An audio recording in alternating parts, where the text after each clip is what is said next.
In 2002, two young writers come to the house of Robert Downey, one of the greatest screenwriters of all time, to talk about his career and his style. And Robert Downey, for the start, mentions a line from an old Irish ballad. The line is, "Merry-hearted boys make the best of old men." Then Robert Downey says, "Isn't a great line?"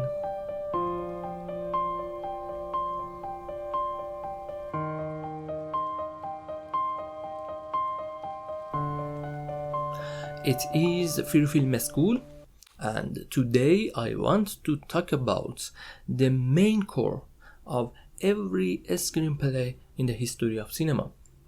Without any further ado and the other details of that interview, what is the mysterious relationship between an old Irish ballad and a screenplay like Chinatown? I think you know Robert Downey wrote the Chinatown, and I think you know that old Irish ballad was in the folklore culture of Ireland for more than 500 years. Is there any hidden secret in screenwriting? Are there any untold ancient rules in telling the story? It looks like we should answer these questions with positive sentences. It looks like an old storyteller in Ireland and Robert Downey, a modern screenwriter like Robert Downey, have the same taste in telling the story. Imagine we have three texts and we know one of them is a screenplay, but two other ones are not. What is the difference between these two texts? All these three texts made of some words on a piece of a paper. Why we can just say one of them is a screenplay, not all of them? Let's look at these three texts accurately. For a true writer, each book should be a new beginning, where he tries again for something that is beyond attainment. He should always try for something that has never been done or that others have tried and failed. Then sometimes with great luck he will succeed. The Porch of King Arcan.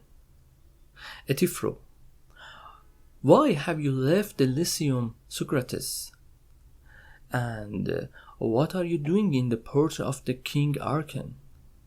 Surely you cannot be concerned in a suit before the king like me. Socrates. Not in a suit, Etifro. Impeachment is the word which the Athenians use. Etifro. What? I suppose that someone has been persecuting you, for I cannot believe that you are the persecutor of another. Socrates. Certainly not. Exterior, Charles River, establishing shot, morning. The morning sun reflects brilliantly off the river. Cut to exterior, courthouse, next morning. Will emerge from the courthouse. Chucky is waiting for him in the Cadillac with 2 cups of Dunkin' Duckhound's coffee. He hands one of them to Will. This feels routine. Chucky, when's the argument? Will, next week. Chucky pulls away. Cuts to exterior, MIT campus, establishing shots, morning. A student walks to class carrying bags. More than any other, a student seems to be heading into one particular classroom. The first text is part of Ernest Hemingway's speech for his Nobel Prize. In this text, one character talks and the other just listen. There aren't any discussion or any objection at all. Everybody just listens to the speech that one person tells them. The second text is part of the book from Plato, the great philosopher of ancient Greece. In the second text, we have two characters and both of them talk. But we know this isn't a screenplay. We know there wasn't the cinema in the ancient Greece. In the second text, we have a description of the place of action, and this text has dialogues, but still we need something to add to make this text a screenplay. The third text is part of a screenplay of Good Will Hunting, and finally we have a screenplay. But what is the difference between these three texts? So we can just call one of them a screenplay. Let's forget about the formatting. We knew we have written a screenplay in the formatting rules, but we should talk about that in another video later. Now let's focus on the hidden rules of storytelling. When we look at these three texts, we can find the most important difference is about a connection between characters. We can call that dramatic conflict. Dramatic conflict is a struggle between opposing forces in a story. Imagine every character in a story is a force vector. Like the way in physics we show any force, we can show them in the story. If we have one force, like the first text, there is no conflict at all. One character can't make any dramatic conflict without opposition. When we have two characters and both of them think like each other, still we haven't dramatic conflict. We need one of those forces or characters want something, and the other one prevents that. Dramatic conflict is the main core of every screenplay in the history of cinema, from Aristotle until now. Everybody who wrote a story had to decide about this specific role for his or her story. Some writers built their story on a dramatic conflict, but some writers who don't want to use this basic rule had to know that, then create a different path for their story. Correspondingly, dramatic conflict for all screenplay is the foundation, is the keystone.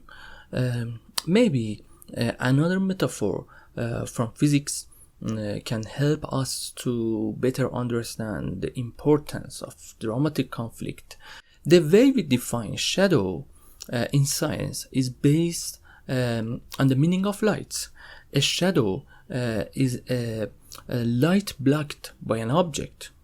So we have to understand light before the starting definition of shadow. In the knowledge of screenwriting, we can say those screenplay that choose another path as a foundation are like shadow in our metaphor, and dramatic conflict is like the light.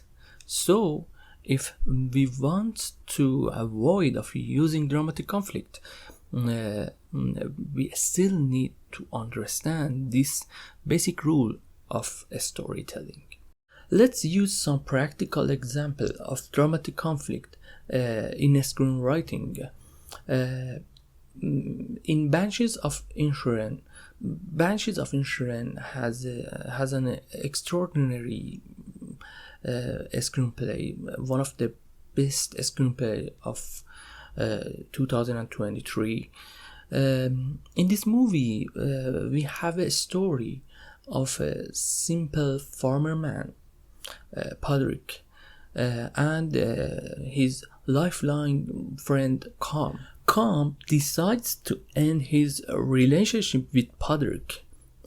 Podrick is the protagonist of the story. We can imagine him as a force vector. Podrick wants his friendship with Calm to go on, but Calm doesn't want that. So Calm is an abstraction, and they together make a dramatic conflict. In the Titanic, we see a story of a young woman who wants to be free. So Rose is the protagonist of the story. Again, try to imagine Rose as a force vector in the story. And remember, what she wants is her motivation, her purpose, and her goal. The protagonist needs a purpose for driving the story forward.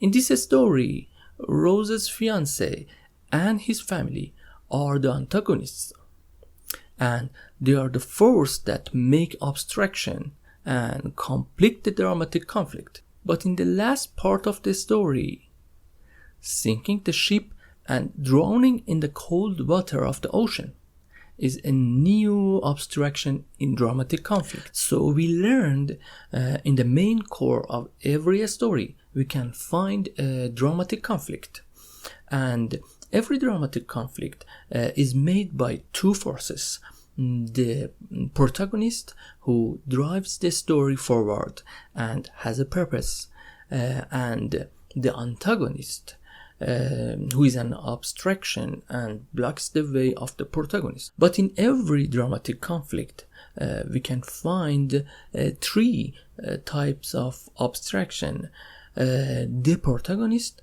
the antagonist, and natural elements. In the Banshees of Inisherin, we just see the antagonist as an abstraction. In the Titanic, we can see natural elements add as an abstraction. Maybe the best example of the antagonist as an abstraction is the famous play of Shakespeare, Hamlet. In the dramatic conflict of Hamlet, the protagonist himself is the main part of the abstraction. When he thinks about the dramatic situation that surrounds him, he has to decide between deadly revenge and disgraced living. You know the famous line, "to be or not to be." It means living without any honor, or accept the challenge that fate offer him and take death with honor. So his doubt is part of the abstraction in dramatic conflict. Sometimes we need at society as an abstraction in the dramatic conflict, but there isn't any way we can show society without those three groups that we discussed. We can show society with an antagonist, we can show society with natural elements, or we can show society with the way protagonist thinks about life. Then we used protagonist as an abstraction in the dramatic conflict. Now let's back to the first question that we talked about. Do you think dramatic conflict is the hidden rule in the ancient stories? The Epic of Gilgamesh is one of the oldest stories that written by humans, almost 4,000 years ago. In this story, we can find the dramatic conflict in the main core of all the text. Gilgamesh is the protagonist. He wants to save his friend Enkidu from the underworld. This is his motivation, his goal, his purpose. And the Sumerian gods make some abstraction, so they are antagonists. Now we can find the dramatic conflict in the story from 4,000 years ago. So, as a result, maybe we could say thinking about dramatic conflict is the first step of making a good story. We can find dramatic conflict in the entire history of storytelling. Maybe we can use this basic rule for our story now. Maybe we can improve our story with this ancient gift.